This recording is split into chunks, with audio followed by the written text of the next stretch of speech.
The Process, a podcast about creativity and experimental music. In the world of experimental music, outcomes and accolades for creators can be uncertain and at times seem far and few between. Therefore, creators and practitioners of experimental music must embrace the one thing they will always have complete control over: the process. This podcast aims to understand this creative process by listening to new works and discussing them with their creators. Each episode focuses on one creator and their music. Understanding how and why they create can inform aspiring creatives and help audiences better understand and navigate experimental music. I'm Dr. Doug Bielmeyer, and I'll be your host as we explore the world of experimental music, creativity, and the human need to find purpose in their world and lives. This is The Process.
New music powerhouse Lisa Neher is a mezzo-soprano, composer, and actress on a mission to transform audiences through story, sound, and open-heartedness.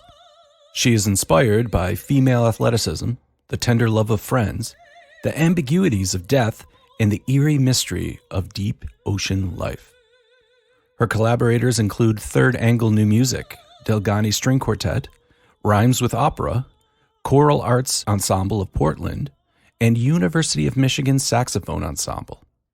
Lisa released her first EP entitled Of Wind and Waves in January, and her opera Sense of Self, written with librettist Kendra Preston Leonard, will be premiered by Opera Elect this year. Described by the Oregon Arts Watch as a small woman with a very big voice and especially alive, Neher captivates audiences with her electrifying dramatic commitment and unforgettable vocal colors. She recently performed with Third Angle New Music, the Resonance Ensemble, New Music Gathering, Queer Opera, the International Saxophone Symposium, Opera Theater Oregon, and Cascadia Composers. Lisa is the curator of the One Voice Project, which champions unaccompanied solo vocal performance. In addition to her creative work, Lisa coaches composers on writing for voices and coaches singers on technique, acting, and stage movement. Build me, I cannot cross, I cannot cross o'er your rolling river, down by the river, down the stream.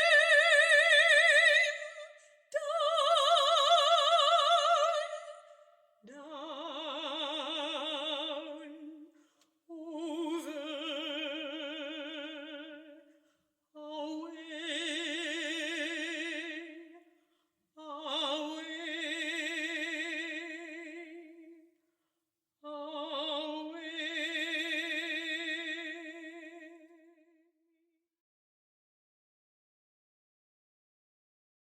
As a composer, it begins with some kind of external inspiration, a story, a place, an animal, an ecosystem, sometimes a feeling. A lot of times it helps for me when there's an image or a narrative or a place or a creature, but sometimes a feeling of longing or a feeling of being lonely or a feeling of, whatever.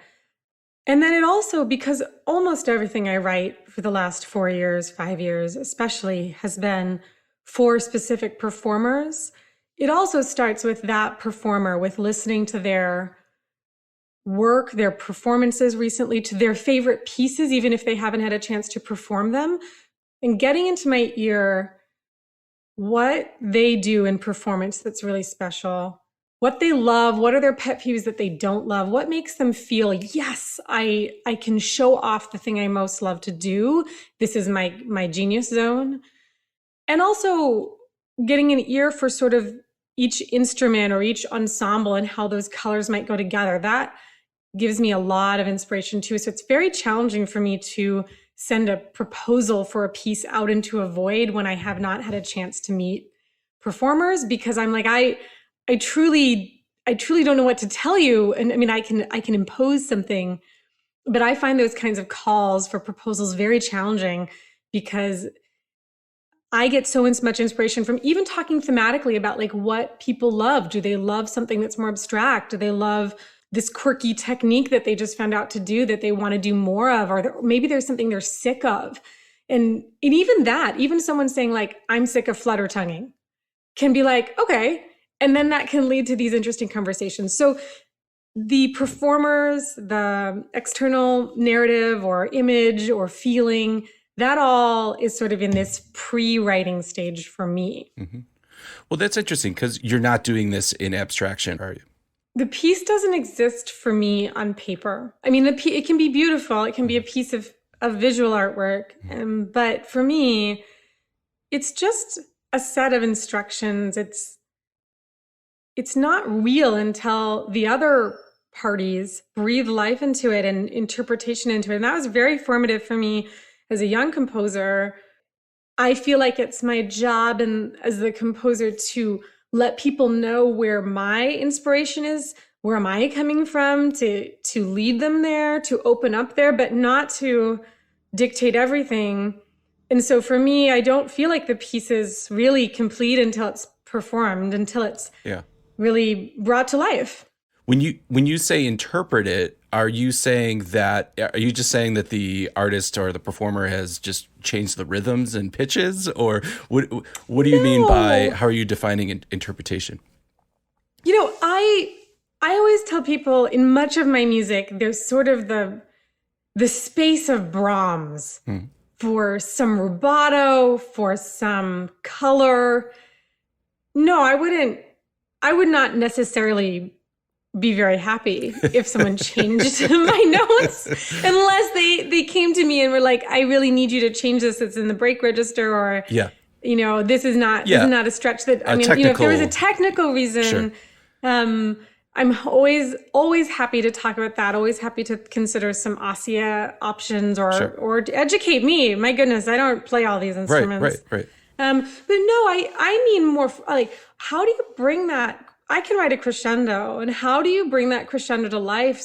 Is there a musical reason why it should be mechanical? Mm-hmm. Or is it something that feels more fluid? What color do you bring to it? What kind of shape do you bring to things? How do you inhabit the energy of the piece? And I always think of this as a performer. My job is to sell the piece, I have an acting background. So to fully do what you asked and like be there 100%. And if that's by being very quiet and unobtrusive, if that's what you're going for, that's my job. And if it's by being very assertive and owning those dynamics and really intentionally going for an accent, that's what that is too. And there is often in my music some moment or more or many, or at least one, of some kind of fermata, of some kind of rubato or ritardando. So those things do not play elegantly on notation software. No. and I do not want the MIDI file to dictate that.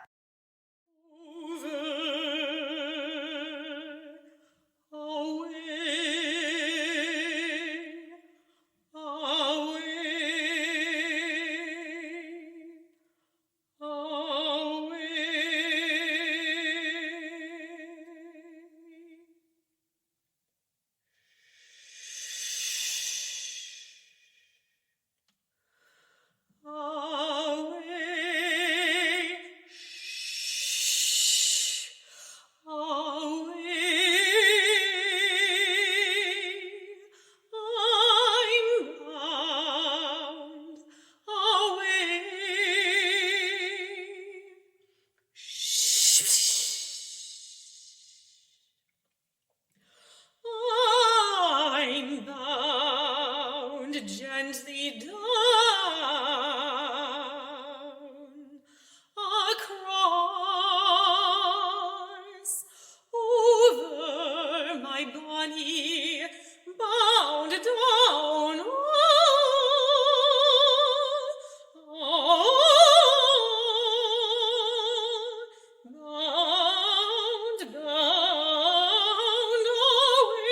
Bound away, away, away, bound away,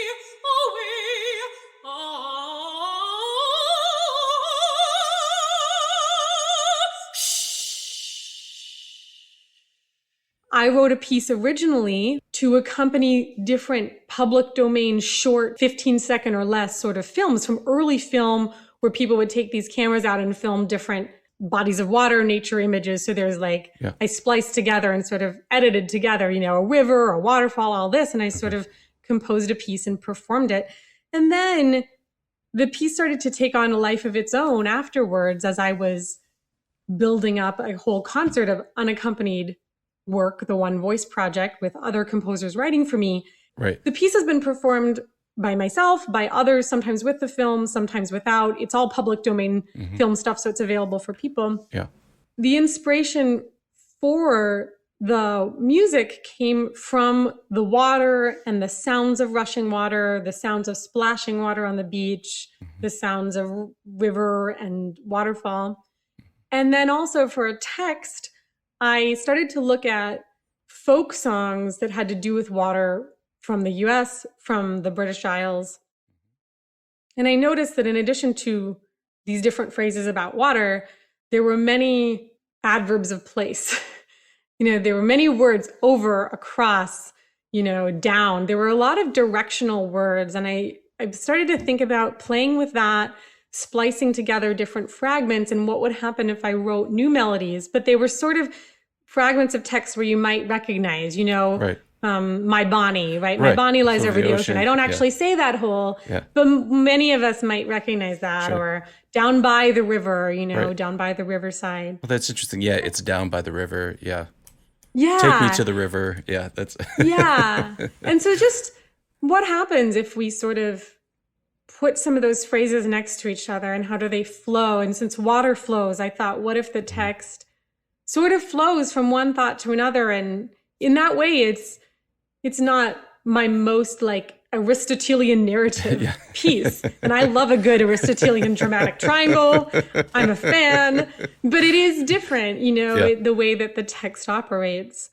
Hearing you say that gives me a little bit more insight into what I'm calling these vocalizations. At the you hear it at the start of the piece, American Waters, from the of Wind and Waves album. Is that correct? Am I saying that correctly? That's right. Yeah, the EP. And so what are those vocalizations within this piece? What is it in the context of the piece and for you? For me, they were inspired by sounds of water. And the films that inspired this piece, they're all silent. Sure. They're clips of silent films from early. So there was no track, Sure. But I was creating this music and sound world. So I started to notice, what are some of the different ways I can do that? And they're with different consonant noises, the unvoiced S, the unvoiced SH. And you can pitch those a little bit higher or lower. You can have sh or sh, depending on how you change your embouchure or your vowel shape behind it and your lips. So There's also like a splashing sound. So again, we get kind of an unvoiced plosive, PSH or PLSH. Plsh. And that was all from watching the videos and sort of trying to create, and then just taking off and having it be a musical gesture that could crescendo, that could decrescendo, that could be pitched higher or lower, that could be dramatic in some way. And I think also so many of my pieces have to do with, like we were talking about earlier, an image, a place, and a narrative or a feeling. So it's building sort of a sense of space into the piece and atmosphere.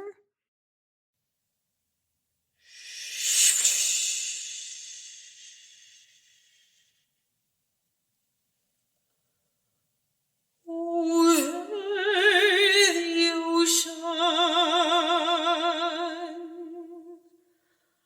I cannot cross.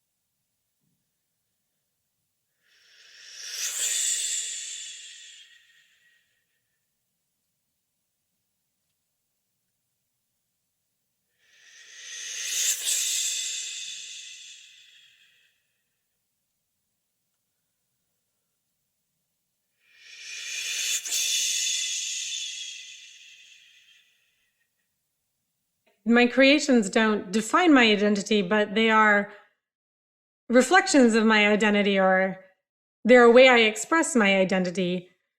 I've always been someone who was really interested in weird animal creatures and non-weird animal, but I was always interested in critters, and I was always interested in what was going on in nature and what was going on with plankton and why whales ate plankton, or that. And then I'm always a little nerdy. Like I love sci-fi and I love fantasy, and I love cooking, and I love my brother. And growing up as a teenager, I searched for pop albums that had anything to do with my experience, which was like being stressed out about my homework and loving my little brother and playing D&D with my uncles. And there was nothing. Not a lot. And it was really frustrating to try to come into your late teens and 20s in a music world that was being marketed to you that was all about one version of heterosexual love. Right. Basically. Right, yeah. And that didn't describe my experience. And likewise, even as a classical singer, those books, it's like a little Violet song. Yeah. And oh, my love, don't leave me. Right. And I was like, no, let's go straight to Poulenc, and let's go straight to Wolf, and let's go straight to any of the composers who had children's songs that were about some weird little elf or something were always the ones I wanted to sing. So like that's, when I look at my music and my identity, it's because of who I am and what interests me. Then you look at the themes explored in my output, and we've got a piece about moths, and we have a piece about me missing my family, and we have a piece about the oceans that are on either side of me, and where my great grandpa came, and the big rivers that divided me from where my parents lived. That's one way that my identity comes out through my music making and my music creation. I love this idea that, as we're in our formative years or as we're growing up and we begin a relationship with music, this idea that there might not have been music written for our specific experience. And, whatever that experience is. I'm always sort of interested in what's our personality and our way of being in the world that's kind of baked in. And then at the same time, I do take such comfort in the fact that you look back and you go, well, I have learned some stuff, like needing these spaces to create from nothing. And I think undergrad Lisa would have said, no, it's due in 2 weeks. I have a half an hour. You have to write something now. And I would have been really unhappy for that half hour, and it probably wouldn't have been good.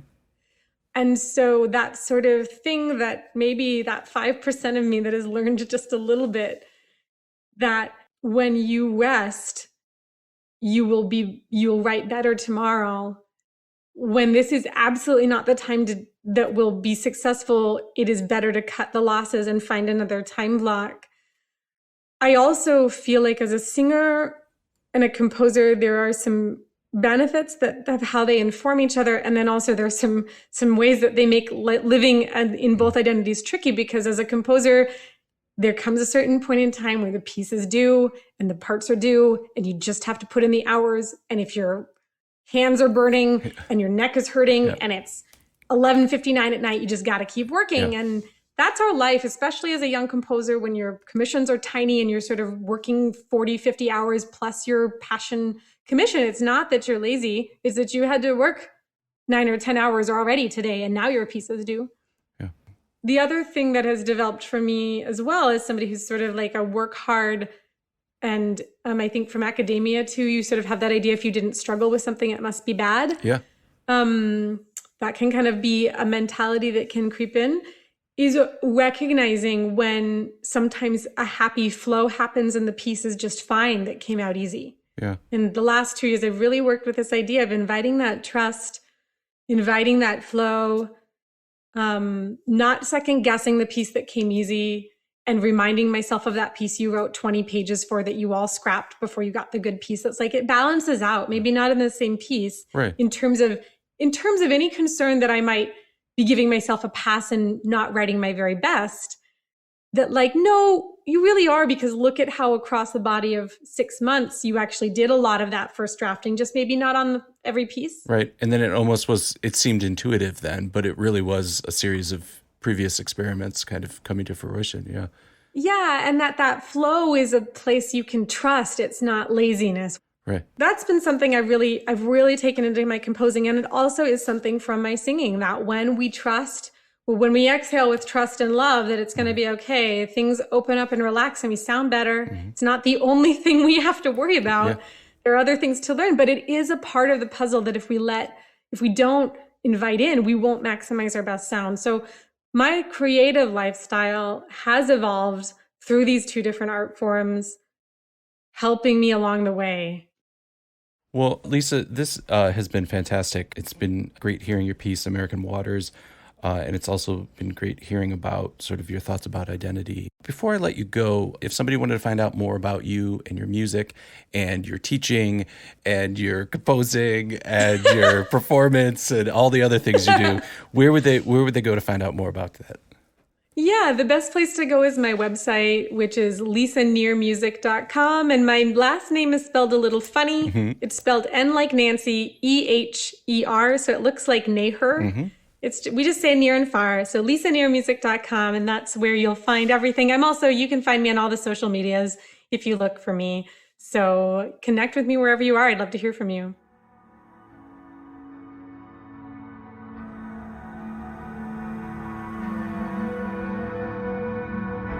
Thanks to Lisa for sharing her music and her thoughts about the creative process with us. If you enjoyed this episode, please check out other episodes in the podcast. And as always, like, subscribe, and leave a comment on your preferred podcasting app. I'm Dr. Doug Bielmeyer, and this has been The Process.